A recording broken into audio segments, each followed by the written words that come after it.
Can you hear us? Yeah, I can hear you fine. Can you hear me? Great. Yes, we can hear you. Thank you very much for Nice. coming. Mike is a PhD student at the University of Manchester. He's working with Professor Ahsan Nazir. Can I call you a theorist, Mike, or an experimentalist? Probably a theorist, right? Yeah. Just theory for me. Fair enough. Yeah. So, Mike, please start whenever you can. Great. So can everybody like hear and see me and see the slides? Yes. Great. There's not a little box in the corner, is there? Let me get rid of that. Okay, so yeah, thanks everyone for coming and thanks to everyone involved in organizing this. I'm sorry I can't be there. I know nobody really likes online presentations, and I'm one of those people especially. And sitting through them can be quite boring, but unfortunately, yeah, something came up and I just wasn't able to come to London today. So my name's Mike Shubrook. I'm actually registered at the University of Bristol. I'm in this thing called the Quantum Engineering Centre for Doctoral Training, but all my work is done with people in Manchester in what's called the Noisy Quantum Systems Group. And my talk's called "There's No Such Thing as a Box," which might not make sense so far, but I'm going to be using this idea to introduce you to something called open quantum systems theory. So we'll get started now. So the talk's split into two parts. The first one will be about physics, where I'll introduce some basics of quantum mechanics. And then I'll go through a slightly modified version of Schrodinger's cat thought experiment, where I don't just kill the cat, I'm going to kill somebody else as well. And then that will lead nicely into the idea of open quantum systems. And then part two, I'll be talking about what it's like to do a PhD, so how my experience has been, the opportunities that I've been given, and then a list of pros and cons, which might either persuade you to do a PhD or it might persuade you not to do, I'm not sure. So a little bit about me just before we start. I grew up in Hull, which is a city in the north of England on the east coast. And then I moved to Sheffield and did an undergraduate MPhil degree at the University of Sheffield. And then in 2020, I moved down to Bristol to join this quantum engineering CDT. And I lived in Bristol for 3 years, and I've been working remotely with Ahsan Nazir in Manchester. So take everything I say about my PhD with a grain of salt, because I do it remotely, which is not a standard thing that most people do. So my experience is slightly different to most people. So another thing to keep in mind is I'm a bit of an idiot, so I might say things that are wrong. And so yeah, again, take everything I say with a grain of salt. And I use a lot of analogies. This isn't like a formal lecture, so I'm going to be using a lot of analogies, and they're not to be taken 100% seriously or literally. They're just sort of to give you an idea, a feel of the topic that my PhD is on. And then if you're interested, I have some further reading that you can look into. And I also have all my contact details at the end. So if you're interested, then you can reach out to me and we can talk some more. Okay, so let's get on to the physics part. So imagine we have a friend called Alice and she has a qubit. So a quantum bit, it can be 0, it can be 1, or it can be some mixture of the two. So maybe it's an electron, and maybe if that electron's spinning up, we'll call that 0. And if it's spinning down, we'll call that 1. So we can represent the state of Alice's qubit with what we call a Ket vector. So maybe I'll call it psi, and I'll give it a little subscript A just to let us know that it belongs to Alice.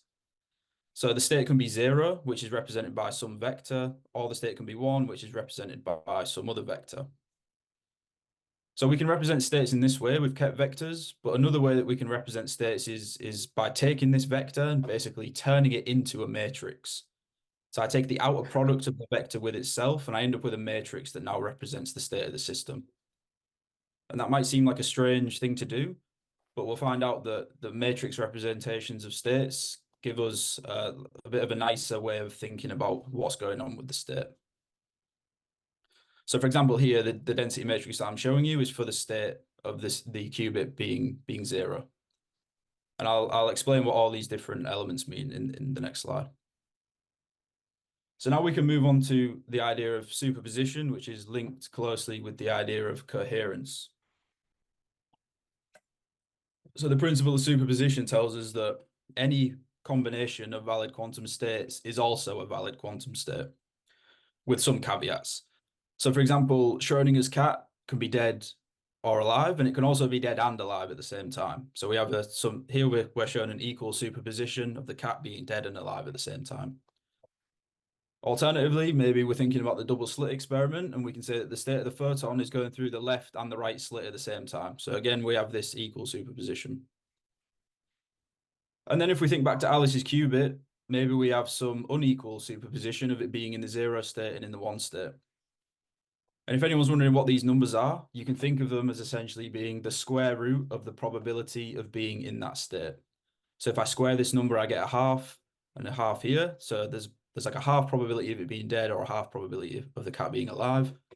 And then if we look at this qubit state, if I square this number, I get 0.99. So there's a 99% probability of it being 0. And then here there's a 1% probability of it being 1. So I can write the state of Alice's qubit in an arbitrary superposition. So some number alpha of 0 and some number beta of 1, where alpha and beta are complex numbers. And there's a constraint that the mod of alpha squared plus the mod of beta squared equals 1. And essentially what that means is if I take a qubit in this state and I ask it the question, are you a 0 or are you a 1? It's definitely going to tell me one or the other. So this thing here is sort of like a conservation of probability. So if I take this arbitrary superposition state, and now I did what I did in the last slide, and I turn it into a matrix, I now end up with these 4 different elements. These the top left and the bottom right, I call the populations. So this is basically the probability of being 0, and this one is the probability of being 1. And then these 2 terms on the opposite diagonal, I call the coherence terms. And these give me an idea of the amount of mixture that there is between 0 and 1. So you might have heard the word coherence used in a slightly different way, which is maybe to do with waves, like the phase of waves, or people think of coherence as the ability to interfere. And those are all true. And essentially what we can do is we can write the state of any system as a density matrix, and then terms along this off diagonal give us an idea of how much coherence is in that state. So I can ask the qubit, are you a 0 or are you a 1? And then I'm going to get the answer, I'm a 0 with probability mod alpha squared, or I'm going to get the answer, I'm a 1 with probability mod beta squared. And because I've asked it this definite question, 0 or 1, I'm never going to get the answer, well, I'm kind of both at the same time. And this is the idea that you hear of like the wave function collapsing. It's going to collapse to either either 0 or to 1. So I'm not going to worry too much about this arbitrary superposition up here. I'm just going to be talking about an equal superposition where I've got probability of being in 0 a half and probability of being in 1 is a half as well. And then you'll notice that these coherence terms are also a half here in this particular case. And I'm not too interested in the absolute value of these numbers. All I'm interested right now is the fact that these numbers are not 0. So that means that there is some coherence in my system state.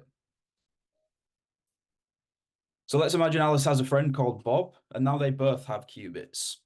So individually, Alice can have a valid quantum state for her qubit, and Bob can have a valid quantum state for his qubit as well. So in this example, I'm just giving them both the 0 state. And then we can put these 2 qubits together and describe them with a joint state or a composite state. So I've called that here chi AB. So that represents the state of both their qubits together. And in this particular case, it's just equal to Alice's state and then Bob's state next to it. So here the state of everything is given by this blue box, Alice's state is given by this red circle, and Bob's state is given by this green circle.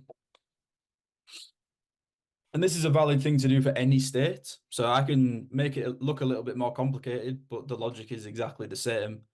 I can give Alice a superposition state and I can give Bob a superposition state.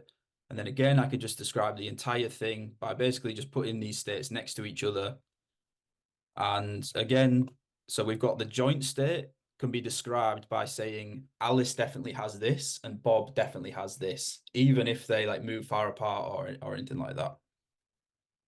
And these types of states are called product states. So a product state, which is this thing on the left, is equal to something that's definitely held by some person and another thing that's definitely held by another person. So in this case, this state is equal to a definite quantum state held by Alice and a definite quantum state held by Bob. And we also call this thing separable, which basically means that if you imagine I draw a line or something in between these two states, then they're not joined in any difficult way to deal with. And you might be thinking, well, isn't this always the case? Can't we always sort of decompose a state of multiple things into individual states held by different people? And the answer is no. And that's exactly what entangled states are. So an entangled state is a state of multiple, in this case, in multiple qubits. So I've got two qubits that are in an entangled state. And these can't be described as a definite state held by Alice and a definite state held by Bob. So when we have an entangled state, so in this case, I've got two qubits that are entangled, the individual states of each qubit are ill-defined. So I can't describe them with a ket vector like this. So I can't find Alice's ket vector by itself if it's entangled with Bob's. So how do we create these entangled states? Well, what I need to do is start off with a product state. So I need to start off with Alice and Bob's state not being entangled. And in this particular case, what I've done is I've given Alice an equal superposition of 0 and 1, and I've just given Bob the 0 state. Now what I need to do is use an entangling operator, which in this case, I use the C0. If anyone's familiar with computer science, then you'll know what that is. We don't specifically need to know the details. All we need to know is that this operator acting on my initial state is going to give me an entangled state. So the reason that I call it an entangling operator is because it takes a state that isn't entangled, this one up here, and it gives me a state that is entangled. So we use an entangling operator and then we get an entangled state. And then we're interested in this question. Given this entangled state, can we define Alice's state? And the answer is no. So what we've done is we've gone from a product state where we can define Alice's state exactly. So up here, Alice is in the superposition state 0 plus 1. But down here, we can't describe Alice's state exactly because it's entangled with Bob's. So whenever Alice is in 0, Bob is in 0. Whenever Alice is in 1, Bob is in 1 for the entangled state. Whereas if we look before we entangled them together, regardless of what Alice is, Bob is always 0. So this is the difference between a product state and an entangled state.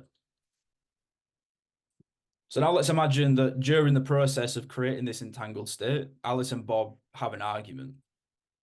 So before the argument, Alice and Bob have their qubits again. So Alice is in the equal superposition state and Bob is in 0.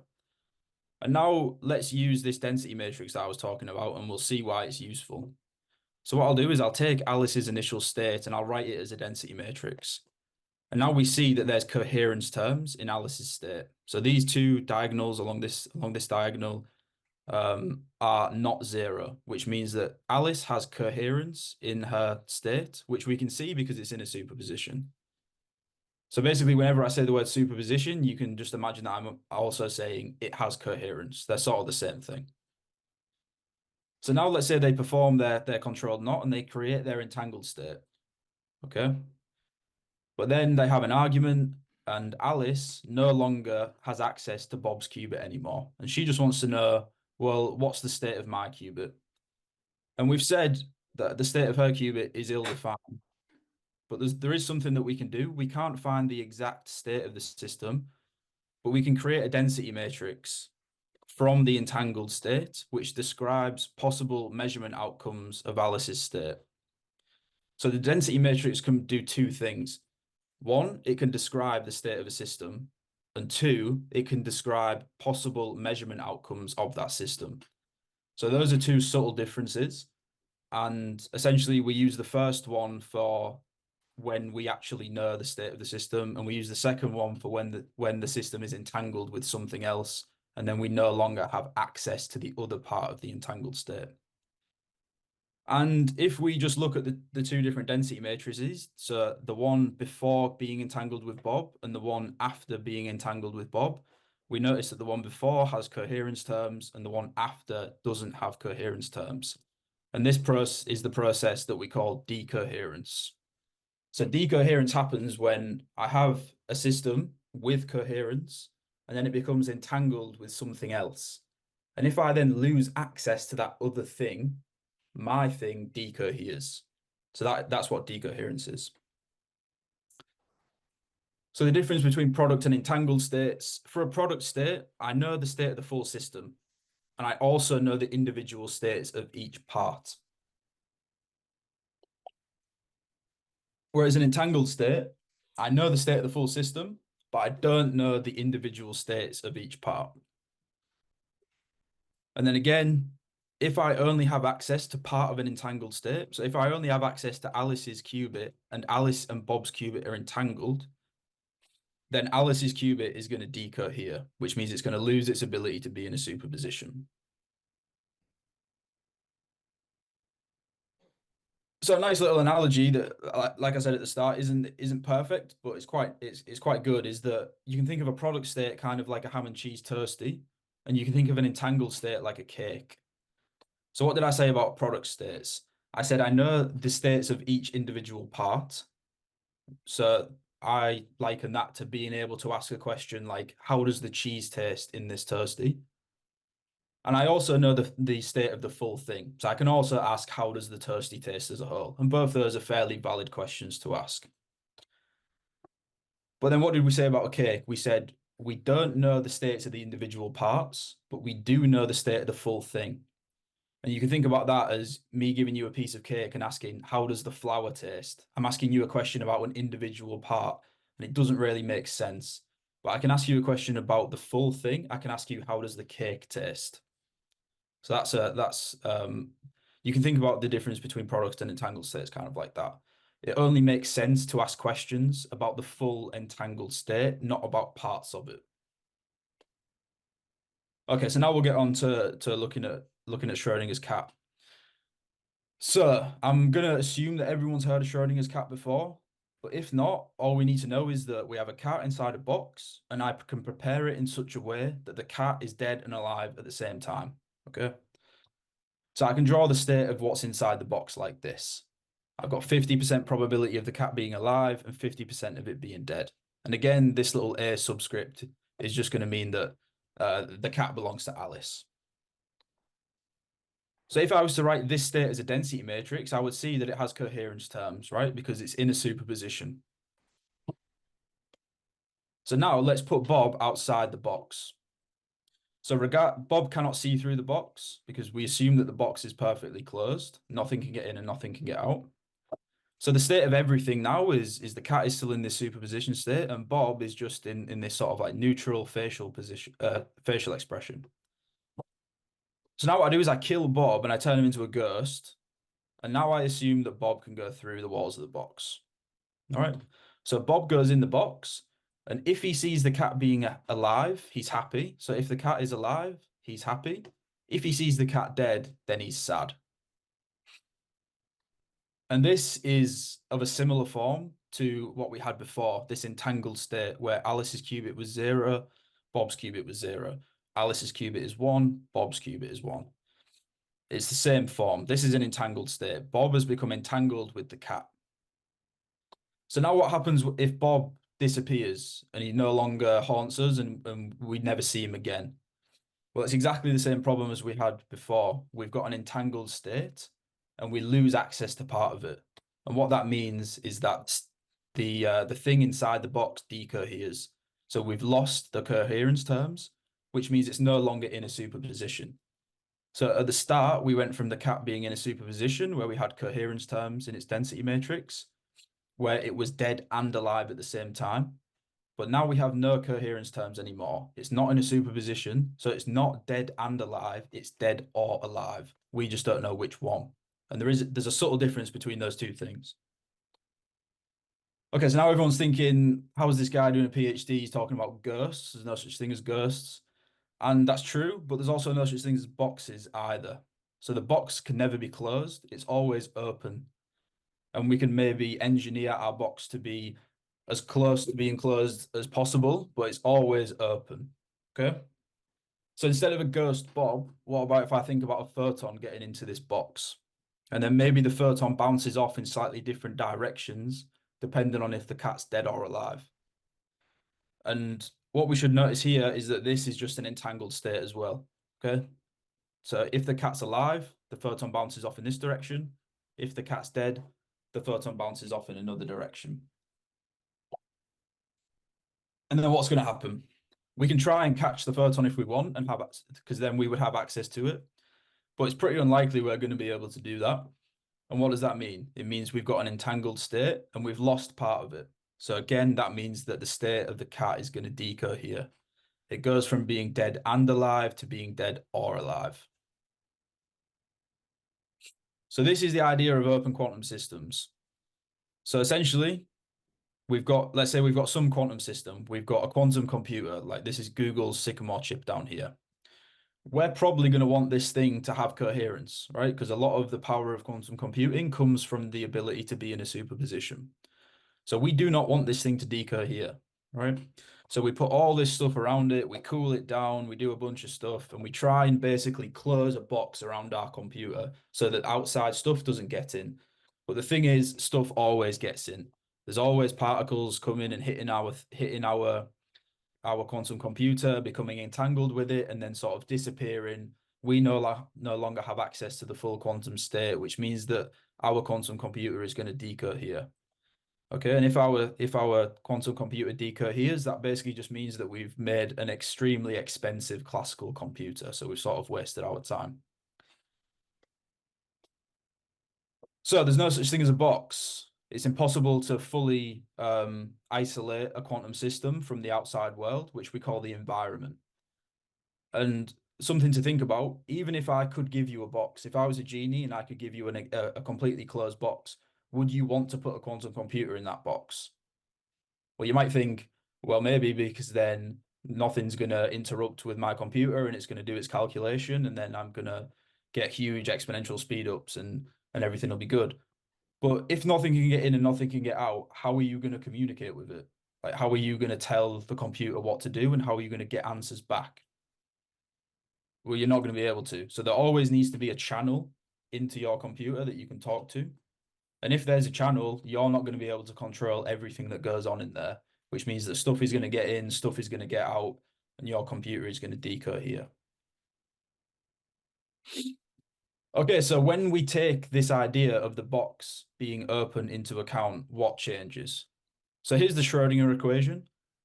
And this assumes that boxes are closed. So this assumes that I've got the state of some system, and the time evolution of that state just depends on the Hamiltonian of that system. And that's nice. And this is basically just the density matrix version of this equation. So these two equations are pretty much identical. And that's nice. But like I said, there's no such thing as boxes. But that is a slight lie. There's only one box in the whole universe, and that is the whole universe. So unless you're describing the state of the universe and you have the Hamiltonian of the universe, this equation is incorrect. Okay, so you might have used this equation to describe maybe like the particle in the box or the what's it called, the hydrogen atom. But you're making a huge assumption, which is that nothing gets into your system and nothing gets out. So you're assuming that your system doesn't interact with anything else in the universe, which is incorrect. So if I assume that there's no such thing as a box, then this is what happens to my equation of motion. So this is the Schrodinger equation, and then this is the equation of an open quantum system. So that takes into account influences from the environment. And we can see that there's lots of extra terms. These are all matrices acting on my state. And yeah, the sum is quite big, so it's quite hard to derive this equation and then solve it.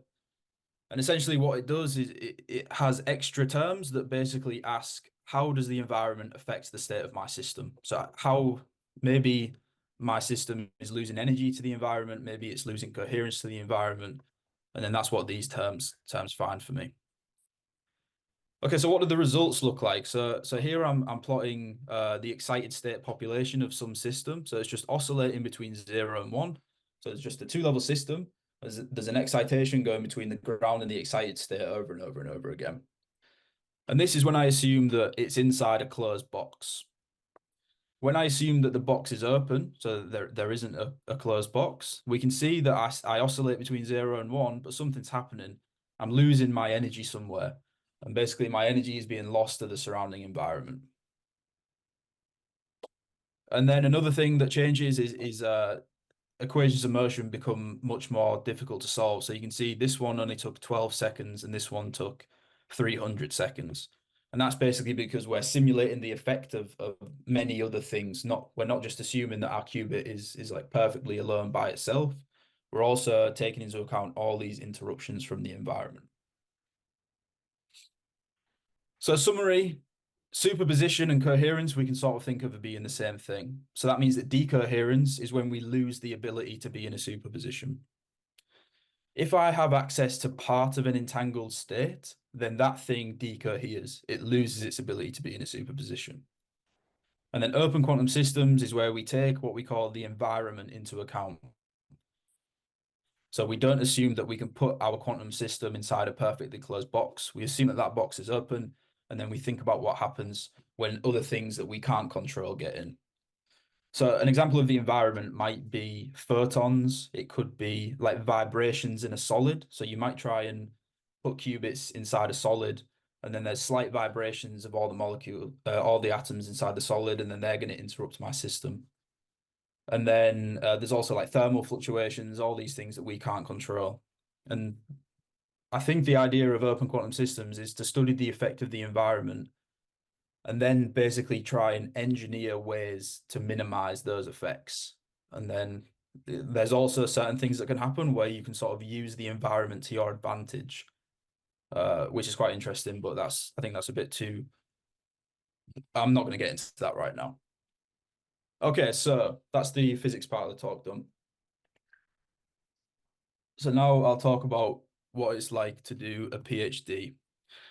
So the reason why I decided to do one, I was interested in having control over my own time. I didn't really like the idea of doing a 9 to 5 and being in pointless meetings all the time. And also, when I started my PhD, I didn't used to care about money. Like I was okay with not earning much money for a few years, as long as it meant that I had control over my time day to day.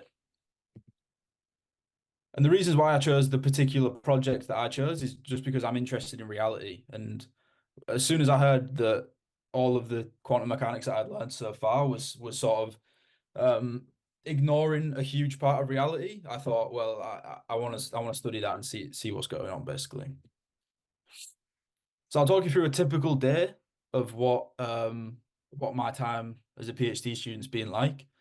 And again, I said at the start, you should remember that my situation is slightly unique in that I work remotely and I do a theoretical PhD, which basically means that my supervisors don't know what I get up to day to day. They only really care that I do the work.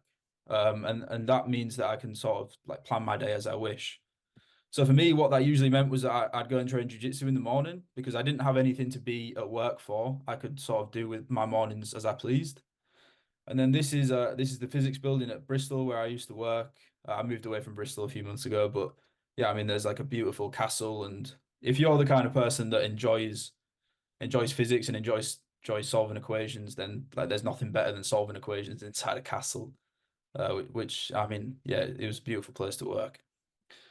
So yeah, typical day, basically just trying to figure stuff out. So I personally find that standing up helps me figure stuff out quite a lot. So I would utilize blackboards and whiteboards a lot. Basically just trying to solve different equations. And then if it's sunny, I can work outside. If it's not, then I'll work inside. So here I'm writing up a paper that I'm still writing up months later.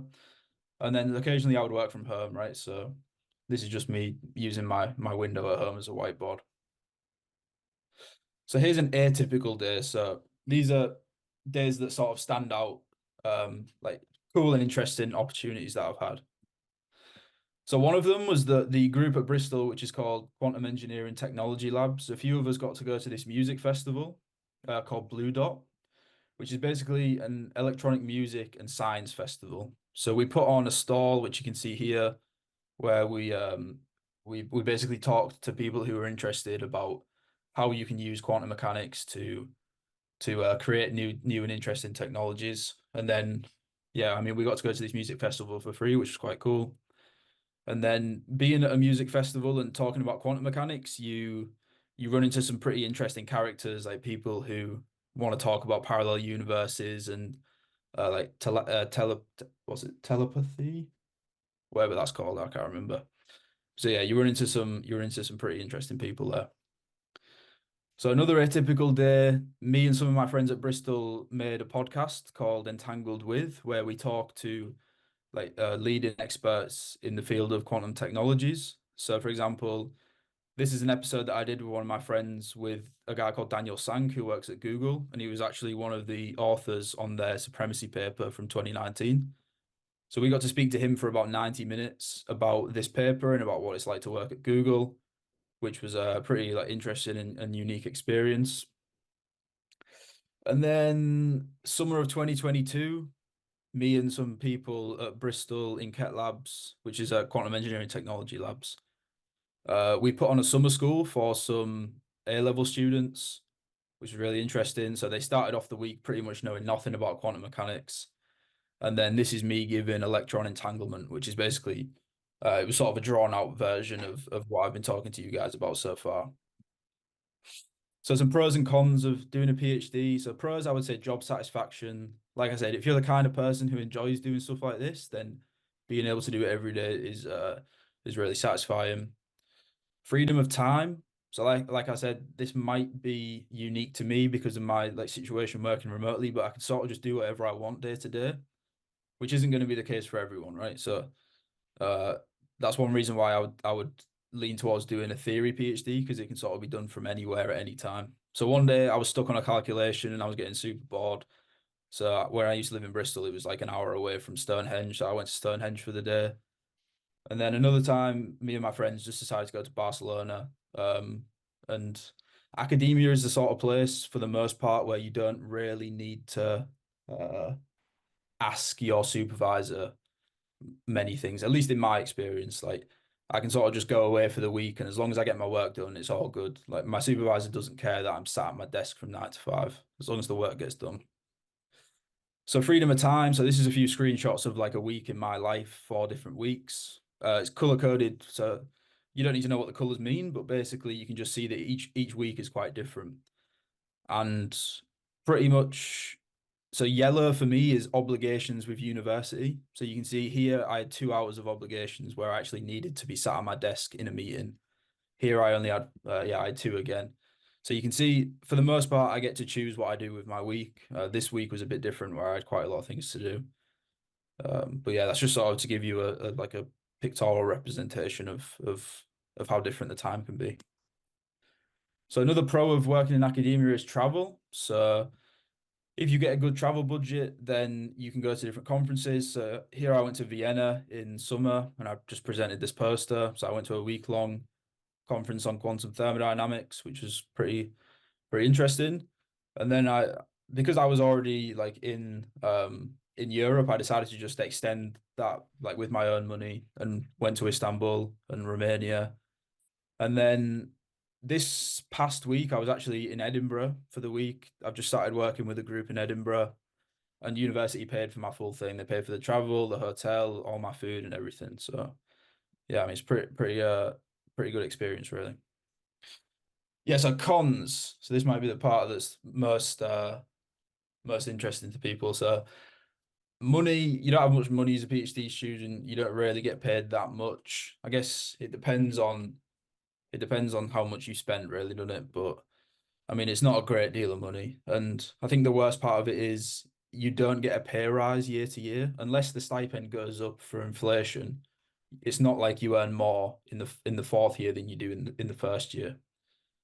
So if you've got friends who are in regular jobs, then they'll be earning more and more money, and you're sort of just like stuck on what you were when you started. So stress, it can be quite stressful. I guess it depends what kind of person you are. So I used to get really stressed in like my first year because there seemed like there was so much to do, but then I just took a step back and I realized like what I'm actually stressed about is there's loads of interesting things that I want to know, and I don't feel like I have enough time to learn them, which realistically is quite a silly thing to be stressed about. Yeah, so imposter syndrome, this is a big one that people have. So just constantly having this feeling of waiting to get found out as being an idiot, which is why I sort of like always introduce myself as an idiot, just so that I'm not actually going to get found out, because like you can't find me out if I tell you it. So another one is expectations. So every time you talk to somebody, they'll ask you like, "Oh, what's your thesis about? What's your thesis title?" and stuff like that. And you're probably not going to know until near the end. So it can feel like you sort of don't know what you're talking about. Yeah, and it like because you're the only person who does the work and you're the only person who writes it, like it's my thesis with my name on it, so it needs to be good. So there's a lot of expectations. There's a lot of expectations there. So another one is monotony. So this might just be theoretical physics, but I mean, here is about a year's worth of calculations doing the same thing. I run through it here. So just doing the same thing over and over and over and over again, trying to make sure that it's right, trying to figure things out. And then on this picture on the right, you can see I'm running some code. Elapsed 21 minutes, remaining an hour and 25 minutes. So yeah, I mean, it can just take a lot of time to do certain things, and it can take a lot of time to do them over and over and over again. So I'm not going to answer this question because it's completely up to you, really. I guess you can take what I've said into account, but yeah, I'm not going to be held responsible for answering this question for you.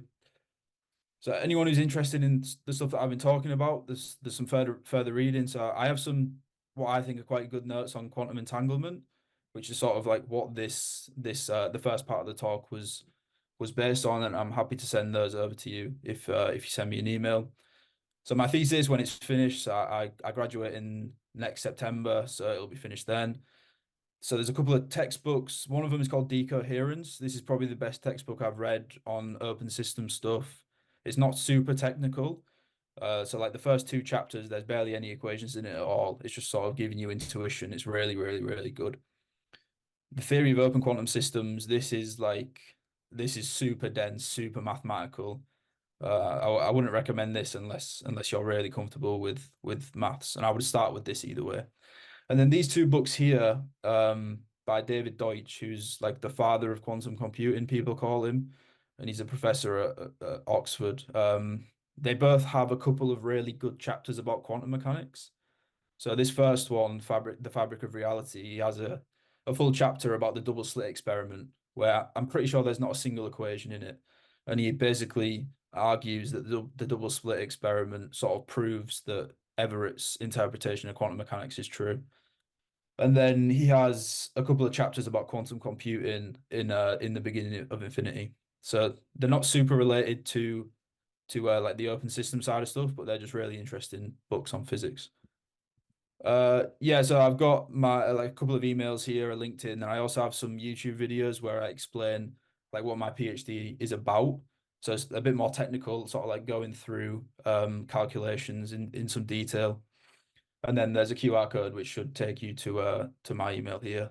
And yeah, thanks a lot, everyone.